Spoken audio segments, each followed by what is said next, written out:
Hello students, आज के lecture में मैं आपको दिखाता हूँ what is spanning tree. Spanning tree क्या होता है, उसको कैसे हम ड्रॉ करते हैं। और काफी इंपॉर्टेंट है, एग्जाम में ये सवाल पूछा जाता है कि स्पैनिंग ट्री के बारे में बताएं। तो चलें सबसे पहले इसकी डेफिनेशन देखते हैं। It is a subset of graph जी, यानी ग्राफ का ये सबसेट होता है। स्पैनिंग ट्री क्या होता है, किसी भी ग्राफ का सबसेट होता है। अभी डायग्राम में आपको हम दिखाएंगे। नेक्स्ट है इसका vertices of graph are covered with minimum possible number of edges, यानी ग्राफ में जितने भी वर्टिसेस होंगे वो सारे सबसेट यानी स्पैनिंग ट्री में होने चाहिए। और मिनिमम नंबर ऑफ एजेस, जितना कम से कम एजेस हो उसे हम कहते हैं स्पैनिंग ट्री। उसके बाद नेक्स्ट है it does not have cycle. Cycle नहीं होगा क्योंकि ट्री है, ट्री में साइकिल नहीं होता। और नेक्स्ट है इट मस्ट बी कनेक्टेड। तो इसको आप डिफाइन कर सकते हैं, सबको मिला के एक डेफिनेशन बना सकते हैं। इसको मैंने पॉइंट्स वाइज लिख दिया कि जो स्पैनिंग ट्री होते हैं वो ग्राफ के सबसेट होते हैं। और जो भी ग्राफ में जो वर्टिसेस होंगे वो सारे वर्टिसेस ट्री में भी होंगे, लेकिन जितना हो सके एजेस को हम जो है मिनिमाइज करते हैं। और इसकी कोई साइकिल नहीं होगी और ये कनेक्टेड होगा। अब डायग्राम में देखें कि स्पैनिंग ट्री बनाना कितना आसान है। आप डायग्राम में देखें, यहाँ पे एक डायग्राम है। ये एक ग्राफ है, ए बी सी ग्राफ है। चूंकि ये साइकिल है, अब इस ग्राफ का जो सबसेट होगा इसको हम स्पैनिंग ट्री कहेंगे। यहाँ देखिए हम तीन तरह का स्पैनिंग ट्री आपके लिए बनाए हैं।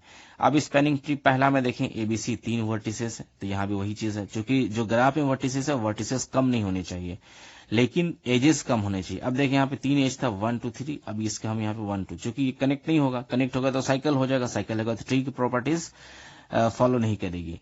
उसके बाद इसी को हम इस तरीके से बना सकते हैं एबीसी। उसके बाद इसको इस तरीके से भी बना सकते हैं, यानी नंबर ऑफ एजेस इसमें 2 हो गए और वर्टिसेस तो सेम रहेंगे, वर्टिसेस कम नहीं हो सकते हैं।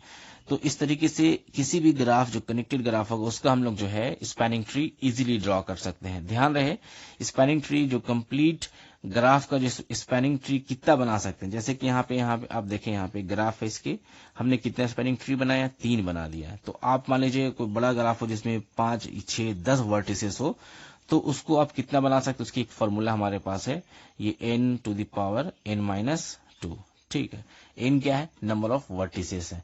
तो मान लीजिए अगर वर्टिसेस हमारे पास 3 है, तो 3 को पावर 2 3 1 दैट इज 3। तो आप देखें यहाँ पे जो वर्टिसेस कितने थे, यहाँ पे वर्टिसेस 3 थे। और इसको हम जब फॉर्मूला से फाइंड किए तो यहाँ पे हम 3 हो गया। आंसर कितना है, यहाँ पे 3 हो गया ना, 3 हो गया। ये देखिए आप 3 हो गया। तो उसके बाद हम इसको 3 तरीके से इसके स्पैनिंग ट्री को हम बना सकते हैं। इस तरीके से जितना बड़ा भी ग्राफ हो, नंबर ऑफ वर्टिसेस ज्यादा हो, तो इसी फॉर्मूला से फाइंड करके आप बना सकते हैं। तो एग्जाम में क्वेश्चन पूछेगा कि एक ग्राफ दिया रहेगा, उसमें दिया रहेगा कि आप इस ग्राफ से कितना मैक्सिमम आप बना सकते हैं स्पैनिंग ट्री। तो कुछ नहीं करना, इस फॉर्मूला से फाइंड करके बना देना है। जैसे मान लीजिए अगर आपका वर्टिसेस 4 दिया हुआ, तो आप कैसे निकालेंगे, 4 4 - 2, तो 4 का स्क्वायर दैट इज 16। यानी कि 4 वर्टिसेस होगा तो उसको 16 तरीके से हम उसके स्पैनिंग ट्री को बना सकते हैं। ओके, चलिए नेक्स्ट देखते हैं।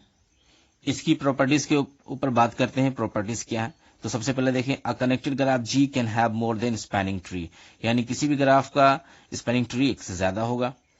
अभी आपने देखा। उसके बाद क्या, it does not have any cycle. Cycle नहीं होनी चाहिए, है ना, लूप नहीं होना चाहिए। उसके बाद क्या है, removing one edge from the spanning tree will make the graph disconnected.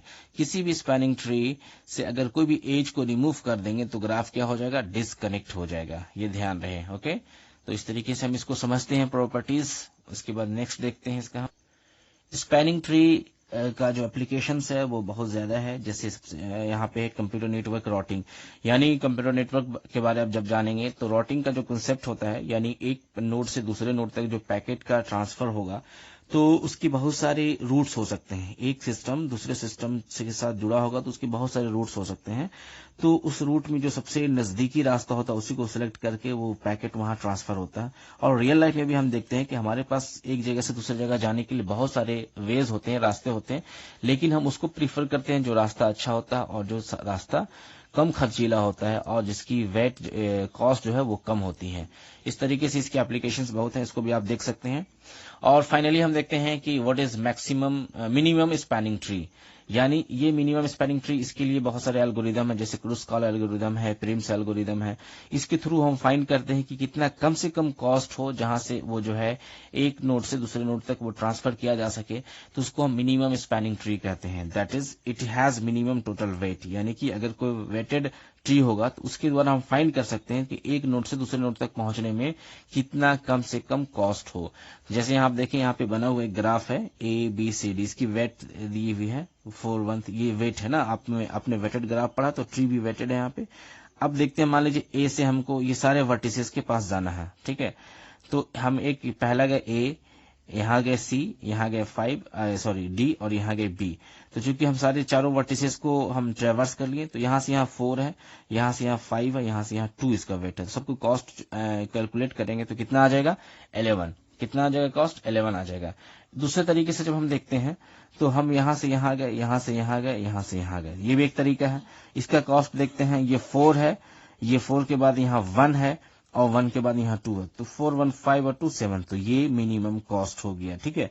तो इस तरीके से फाइंड करके हम क्या देखते हैं, जो मिनिमम कॉस्ट होता है उसको हम प्रीफर करते हैं। तो ये हुआ मिनिमम स्पैनिंग ट्री। अब आपको एक वेटेड ट्री दिया रहेगा, आपको क्वेश्चन दिया जाएगा कि फाइंड मिनिमम स्पैनिंग ट्री या ड्रॉ मिनिमम स्पैनिंग ट्री। तो आपको अगर ये कंसेप्ट समझ में आ गया कि ट्री में जो है नोड को विजिट करना है, किसी तरीके से भी जाए, किधर से भी जाए, नो प्रॉब्लम, लेकिन फोकस करना है कि कम से कम कॉस्ट वाला कौन सा है, उसी तरह जाएंगे और सारे नोड को विजिट करेंगे और फाइनली जो है कॉस्ट को हम यहाँ फाइंड करके कैलकुलेट करके लिख देंगे।